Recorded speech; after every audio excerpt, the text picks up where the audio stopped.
Noong August 20 o September 2021, nagkakilala kami ni Congressman Saldico sa isang pagtitipon meeting sa Shangri-La, Bonifacio.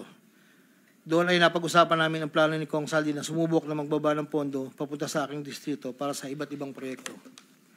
Pagkalipas ng higit kumulang na isang buwan mula sa aming unang pagkikita, ako ay nagpasa sa kanyang listahan ng mga proyekto na may kaugnayan sa flood control at ang mga proyekto yung tayo lumabas sa General Appropriations Act of 2022 na nagkakahalaga ng, andito po, 1, 2, 3, 4, 5, 6, 6 na proyekto po ito. At ang pagkakatanda ko po ito ay 519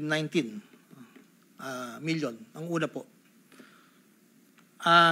Sa pagitan ng 4 na taon, mula 2022 hanggang 2025, naging tagapagtaguyod si Kong Saldi ng mga proyekto sa Bulacan First. May higit kumulang 426 na proyekto. Ang kabuang halaga ng proyekto na ito, ayon po sa nalakap kong record, ay hindi bababa sa million or billion?